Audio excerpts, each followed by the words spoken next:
Bueno, muy buenos días. El día de hoy vamos a hablar acerca del psicoanálisis. Mi grupo está conformado por Manuela González, Stephanie González, María Paula Segura y quien les habla, Tatiana Torres. El psicoanálisis fue creado por Sigmund Freud, el cual le dio sus bases y posteriormente cambió la concepción que se tenía de la relación entre civilización y el individuo. Asimismo, pues Freud tenía sus seguidores y discípulos los cuales reformaban significativamente esta teoría. De la misma manera, Freud se dio cuenta que desde otras líneas de conocimiento se podía aportar a esta teoría, las cuales eran como la antropología, la sociología, el arte o la literatura. Buenos días, voy a hablarles acerca del inconsciente.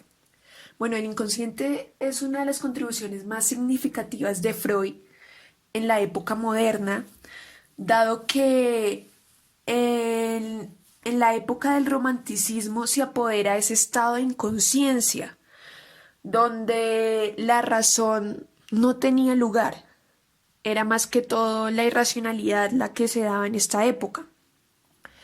Al postular esta zona del psique vedada de la conciencia se debían conocer ciertas leyes para tratar y conocer el sujeto y sus causas del sufrimiento. Entonces lo que planteaba Freud era que él quería conocer ciertas conductas del hombre que causaban estos sufrimientos y ciertas actitudes que tomaba. La ciencia se vuelve un eje fundamental para la época, ya que da paso a la razón entre el individuo y su alrededor. Sigmund Freud toma la parte del inconsciente como la más grande de la mente e incluye todo lo accesible como instintos, impulsos, traumas. Entonces, él lo que dice es que hay ciertas manifestaciones que sacan lo reprimido de nuestro ser. Es decir, eh, nosotros tenemos ciertos sentimientos reprimidos, por lo tanto el inconsciente es el que saca todo como nuestra realidad, a través de sueños, instintos, entre otras cosas. En los comienzos de la sugestión y la hipnosis, Freud se empieza a dar cuenta que a sus pacientes les costaba mucho esfuerzo hablar sobre sus resistencias interiores. Así que en 1880, junto al doctor Joseph Boyer, empieza a trabajar en dichas técnicas, en especial en el tratamiento de la histeria femenina. La histeria, conocida también como la enfermedad del útero caliente, ardiente, se le atribuye únicamente a las mujeres. Y según Freud, esta se desencadena al existir en el inconsciente un deseo sexual reprimido. El caso. eh, con una de sus pacientes más célebres, llamada Ana, se empieza a dar cuenta que mediante estas técnicas, las técnicas de la sugestión y la hipnosis, conseguía que poco a poco ella lograra hablar de todo lo que le sucedía internamente. Ella misma lo denominó como la cura de la palabra, donde el hablar se posee una función terapéutica. La resistencia y la asociación libre. Freud descubre una fuerza psíquica a la cual se oponía totalmente a la rememoración buscada. Entonces, así comprende que esta resistencia, por decirlo así, era una suerte de mecanismo de defensa. Y aquí se comienza a abandonar la hipnosis y se comienza a utilizar la asociación libre. Bueno, al pasar todo esto, Freud le propone a sus pacientes la famosa fórmula que es diga todo lo que se le ocurra. Bueno, pues ya teniendo en claro el concepto del inconsciente, el cual es ese sector vedado y censurado del psiquismo, la transferencia es la que permite dar cauce a la lucha de expresar y a la misma manera desnudar en que estos recuerdos, impulsos o fantasías dolorosas se logren reguardar o asimismo reprimir. Los sueños. Freud dice que los sueños es todo aquello que está reprimido en el inconsciente, no es sin embargo caótico.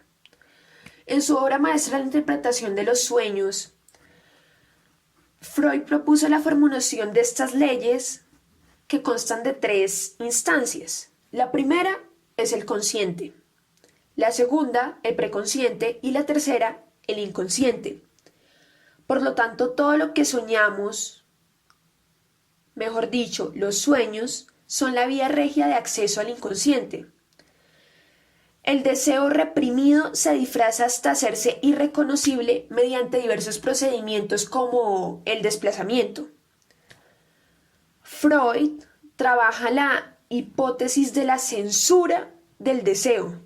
Se ejerce incluso en el sueño, se da la célebre conclusión de que el sueño es la realización disfrazada de un deseo reprimido. Es más, Freud descubre que las emociones enterradas en la superficie del subconsciente suben a la superficie consciente durante los sueños, al recordar fragmentos de los sueños donde pueden ayudar a destapar ciertas emociones que nosotros no damos a flote, no expresamos, y ciertos recuerdos enterrados. Los sueños representan como la realización de un deseo que nosotros tenemos, incluso ciertos sueños como los tipo pesadilla.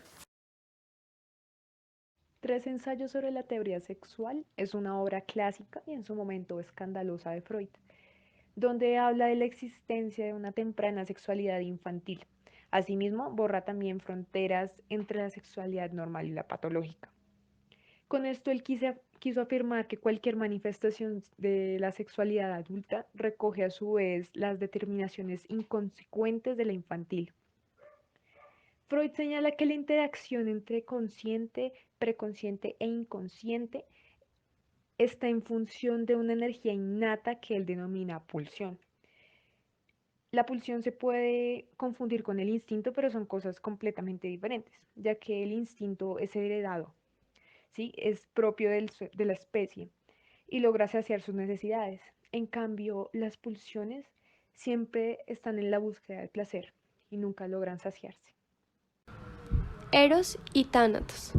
Sin satisfacerse con esta idea claramente, Freud distinguió 2 tipos de pulsiones. La primera, las sexuales, y la segunda es un grupo donde su función estricta es mantener vivo al individuo sobre todas las cosas, lo que llamaría Freud las pulsiones del yo, que engloba las fuerzas que hace que el sujeto o la persona se alimente, se defienda y se preserve. Pero digamos que en todos estos años el maestro Vienés encontró un enigma en sus diversos tratamientos y sobre todo en la observación de personas que habían sufrido los efectos de la Primera Guerra Mundial. Entonces, a partir de todo esto, él vio que existía un tipo de energía que iba hacia el recuerdo del sufrimiento traumático. Freud pensaba que con lo que finalmente había consolidado no era suficiente la descripción del aparato psíquico. Tenía un problema con que el yo se pudiera confundir con el inconsciente reprimido o de localizarlo con el preconsciente. En 1923, Freud lo resolvió con una nueva teoría explicando 3 conceptos: el ello, el inconsciente por entero y las fuentes de pulsiones. De la misma manera, de estos 3 conceptos nace uno nuevo, el cual es el superyo, lo que nos dice que es la relación ante el ello y el yo representante de la razón, pero sujeto a lo irracional. La sociedad y la cultura. La teoría psicoanalítica amplió decididamente su campo de estudio hacia la antropología y el análisis de la cultura. Esta disciplina se transforma en un instrumento de comprensión de muchos conflictos. El testimonio de ello son escritos que representan el malestar en la cultura, que permanecen como hitos del pensamiento moderno. Entre estas cosas, Freud parte de la analogía de fenómenos entre los fenómenos individuales y socioculturales. El malestar en la cultura, él hace una frase que dice: no nos sentimos cómodos en la civilización presente. ¿Qué quiere decir esto? Que él decía que el ser humano no era feliz donde estaba, ¿sí? Porque se regían ciertas normas, ciertas leyes y no había como esa libertad. Por lo tanto, el ser humano no se veía feliz. El médico Sigmund Freud ha sido bautizado como el padre del psicoanálisis. Este neurólogo austriaco de origen judío fue uno de los científicos que más investigó la psicología y sus descubrimientos han marcado un antes y un después en este sector. También marcó las bases de la psicología moderna y hoy sus estudios dieron respuesta a multitud de problemas mentales. Él era un excelente estudiante e incluso se inclinaba bastante hacia el cultivo de las leyes, pero finalmente terminó estudiando medicina en la Universidad de Viena, donde sería profesor un tiempo después. En 1981 se gradúa y conoce a Martha Bernays, quien se convirtió en su novia. Se dedicó a la psiquiatría, dermatología y a los trastornos nerviosos, como ya lo habíamos dicho, en el Hospital de Viena. En París, Freud asistió a espectaculares presentaciones de casos de enfermos de histeria en el manicomio de Sepulture, lo cual hizo que Freud y Charcot realizaran unos estudios en psicopatología. Asimismo, esto hizo que en 1886 Freud abriera su consulta propia de trastornos nerviosos, pero después esto era negado por la clase médica de Viena. Asimismo, pues Freud tuvo 6 hijos. El primero fue en 1887, Matilde, luego vino Martín en 1889, luego Oliver en 1891, Ernest en 1892, Sophie en 1893, Ana en 1895.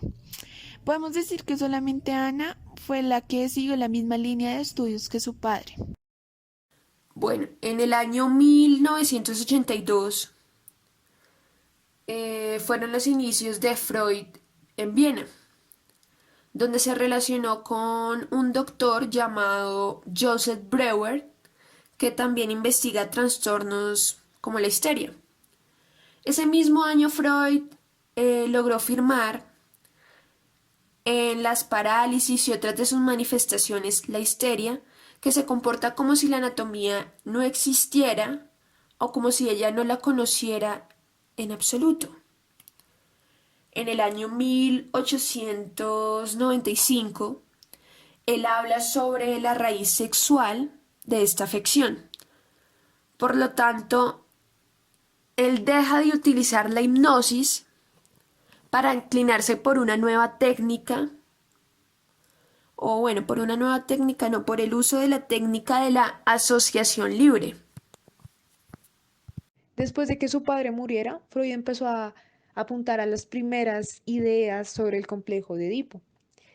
Y a partir de la publicación de la interpretación de los sueños, escrito que había mencionado mi compañera anteriormente, se produjo esa ruptura radical de sus teorías anteriores acerca de las causas de los trastornos psíquicos en los ámbitos como la medicina, como la filosofía y la psiquiatría.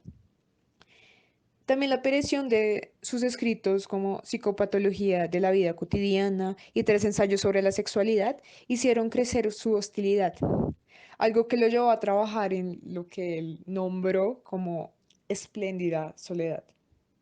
En 1902, Freud ya era profesor en la Universidad de Viena y hacia 1906 ya tenía un pequeño grupo de estudiantes, el cual estaba conformado por psiquiatras y psicólogos muy importantes. En 1614, Freud abandonó casi por completo la observación clínica y se enfocó más en estudios como la religión, la mitología, el arte, el orden social y también la propia guerra, que era pues, la Primera Guerra Mundial la que estaba pasando en ese momento, para así poder contrastar y tratar fenómenos sociales. Pero de la misma manera perdió 3 de sus hijos en la guerra y posteriormente murió Sophie por el hambre que se vivía por la posguerra. Siguiendo con las malas noticias, 3 años después a Freud se le diagnostica cáncer de paladar y maxilar. La tarea de Freud ha sido, además de una revolución en el terreno clínico, uno de los proyectos intelectuales más libres y sólidos de la historia del pensamiento. Jacques Lacan. Él nació en París el 13 de abril de 1901. De hecho, era un joven bastante altanero y muy distante. Él estudió medicina y mostró muchas pasiones, entre ellas la literatura, la filosofía, las matemáticas y la lingüística. Todo esto lo demostró mientras hacía su especialización en psiquiatría, algo sorprendente. Él tuvo 4 hijos con 2 mujeres diferentes. En 1932, Lacan comenzó su primer y único análisis con el fin de ocupar un lugar en la sociedad psicoanalítica de Freud. En 1934 se casó con Marie-Louise Blondin, con la cual tuvo 3 hijos, pero en 1941 se divorció y se casó con Sylvie Bataille, con la cual tuvo un hijo. Finalmente, Lacan formó la Sociedad Francesa de Psicoanálisis junto a Pierre Langage. La publicación de Función y Campo de la Palabra en Psicoanálisis, Lacan se rebela contra las consecuencias ideológicas del psicoanálisis a la norteamericana, como un mero medio de recaudación y adaptación social. Las premisas, cuyas premisas que fueron establecidas por Anna Freud y Hartmann, fue modificada la sesión que estaba fijada en 50 minutos y excluido de las sociedades psicoanalíticas, pero a cambio de esto tuvo cierto reconocimiento y